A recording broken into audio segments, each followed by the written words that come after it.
Selamat sore pemirsa, Anda menyaksikan Headline News pukul 16 waktu Indonesia Barat. Saya Valerie Budianto. Di rapat paripurna terakhir DPR periode 2019-2024, Ketua DPR RI Puan Maharani menyebut DPR bersama pemerintah telah menyelesaikan 225 pembahasan rancangan undang-undang menjadi undang-undang. Undang-undang itu diantaranya tentang Rencana Pembangunan Jangka Panjang Nasional tahun 2025-2045, keimigrasian, Kementerian Negara, Dewan Pertimbangan Presiden, serta Undang-Undang tentang Anggaran Pendapatan dan Belanja Negara tahun anggaran 2025. Puan juga mengklaim DPR periode 2019-2024 telah bertransformasi sebagai lembaga legislatif yang lebih baik untuk memenuhi kebutuhan nasional dengan membuat sejumlah langkah maju. Di antaranya adalah dengan membentuk undang-undang yang dilakukan dengan metode Omnibus Law. Selama periode 2019 sampai 2024, DPR RI telah menyelesaikan 225 rancangan undang-undang yang terdiri atas 48 rancangan undang-undang dari daftar prolegnas 2019-2024, 177 rancangan undang-undang kumulatif terbuka, dan terdapat 5 rancangan undang-undang yang tidak dilanjutkan pembahasannya. Dalam pelaksanaan fungsi legislasi selama periode ini, DPR RI juga telah menjalankan transformasi dalam memenuhi kebutuhan hukum nasional, yaitu antara lain pembentukan undang-undang yang dilakukan dengan metode Omnibus Law, suatu pembentukan undang-undang yang terintegrasi dengan perubahan dari berbagai undang-undang lain. Ulasan tentang jalannya rapat paripurna terakhir DPR periode 2019-2024 akan disampaikan jurnalis Metro TV Fadila secara final langsung dari gedung DPR RI. Selamat sore Fadila, apa saja poin-poin penting dalam rapat paripurna terakhir DPR tadi? Ya, selamat sore Valerie. Benar sekali, pada hari ini DPR RI periode 2019-2024 ini sudah selesai melakukan rapat paripurna terakhirnya. Tadi dalam rapat paripurna ini ada 15 agenda yang kemudian dibahas, mulai dari pembahasan tingkat 2 dari beberapa RUU, kemudian juga penyampaian laporan dari Pansus Hak Angket Haji, kemudian juga laporan dari tim pengawas DPR RI terkait dengan penyelenggaraan penanggulangan bencana maupun juga terkait dengan pelindungan migran, dan ditutup dengan pidato penutup dari Ketua DPR RI periode ini, yaitu Puan Maharani. Yang menarik ini adalah salah satunya terkait dengan RUU Perlindungan Pekerja Rumah Tangga atau RUU PPRT. RUU PPRT ini nyatanya sampai saat ini tadi diputuskan secara aklamasi ini akan di-carry on kepada DPR RI periode selanjutnya, kemudian juga akan dimasukkan ke dalam prolegnas. Padahal Valerie, sebenarnya RUU PPRT ini sudah masuk ke prolegnas selama 20 tahun, namun sampai saat ini masih belum juga dapat disahkan oleh DPR RI. Sebenarnya RUU PPRT ini bukan satu-satunya RUU penting yang kemudian belum dapat disahkan oleh DPR RI periode ini. RUU penting lain ini seperti RUU perampasan aset, kemudian juga RUU dari masyarakat adat ini juga masih belum dapat disahkan oleh DPR. Tentunya ini menjadi pekerjaan rumah tersendiri bagi DPR RI periode selanjutnya. Nah, Valerie, yang menarik juga terkait dengan pidato dari atau pidato penutup dari Ketua DPR RI periode ini, Puan Maharani.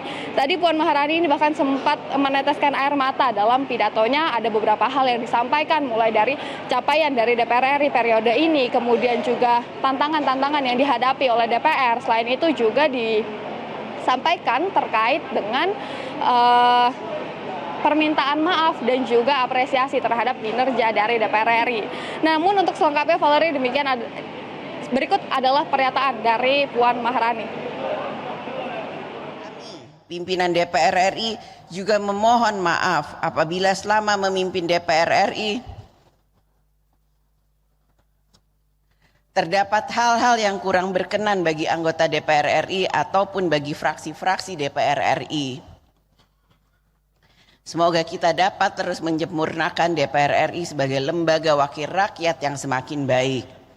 Esok, tanggal 1 Oktober 2024, para calon anggota DPR RI hasil pemilu tahun 2024 akan mengucapkan sumpah janji di hadapan sidang paripurna Dewan.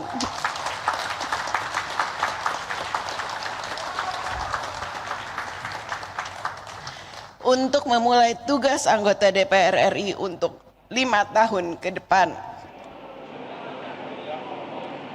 Demikian Valerie adalah pernyataan dari Puan Maharani dalam pidato penutupannya. Valerie. Fadila, ada yang menarik tadi disampaikan oleh Ketua Pansus Haji DPR RI Nusron Wahid bahwa akan ada sejumlah rekomendasi. Apa saja isi dari rekomendasi tersebut? Ya Valerie, benar sekali kalau kita melihat dari penyelenggaraan haji pada tahun ini atau tahun 2024 ini memang menuai beberapa polemik, mulai dari dugaan penyelewengan terhadap kuota haji, kemudian juga layanan dari jamaah haji yang dinilai jauh dari standar. Kemarin, beberapa bulan terakhir, Pansus Haji ini sudah melakukan rapat klarifikasi terhadap operator maupun juga penyelenggara haji. Kemudian tadi pada rapat paripurna ini disampaikan beberapa rekomendasinya. Salah satunya adalah merekomendasikan kepada pemerintahan selanjutnya atau Prabowo Subianto ini agar memilih Menteri Agama yang lebih baik daripada Menteri Agama saat ini atau lebih kompeten dari Yakut Khairul Khumas. Kemudian juga diminta untuk melakukan revisi. Ini perlu dilakukan untuk mengikuti perkembangan zaman, revisi dari Undang-Undang Penyelenggaraan Haji dan juga Umroh. Kemudian yang terakhir juga terkait dengan perlunya pengawasan internal yang lebih ketat dari pemerintah terkait dengan penyelenggaraan haji. Namun untuk selengkapnya berikut adalah pernyataan dari Ketua Pansus Haji Nusron Wahid.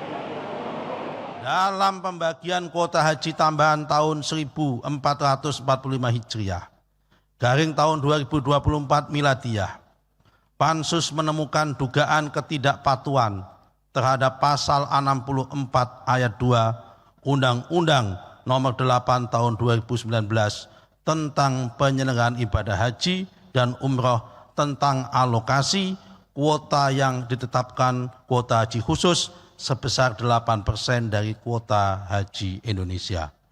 2. Kementerian Agama Sekyu Dirjen Penyelenggaraan Haji dan Umroh melakukan ketidakpatuhan dengan mengajukan pencairan nilai manfaat pada tanggal 10 Januari tahun 2024 sebelum diterbitkannya KMA nomor 130 tahun 2024 pada tanggal 15 Januari tahun 2024 yang seharusnya menjadi basis penghitungan. Pansus mengharapkan pemerintah mendatang agar dalam mengisi posisi Kementerian Agama dengan figur yang menganggap lebih cakap dan kompeten dalam mengakomodir, mengatur dan mengelola penyelenggaraan ibadah haji.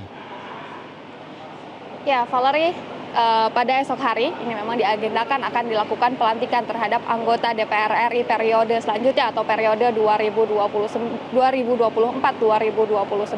Tentunya kita berharap agar DPR RI periode selanjutnya ini dapat menyelesaikan berbagai pekerjaan rumah yang ditinggalkan oleh DPR RI periode ini. Demikian yang dapat kami sampaikan dari gedung DPR RI. Untuk sementara kembali dulu ke Anda di studio. Baik, terima kasih jurnalis Metro TV Fadila Syarafina atas informasi Anda. Selamat kembali bertugas. Jelajahi cara baru mendapatkan informasi. Download Metro TV Extend sekarang.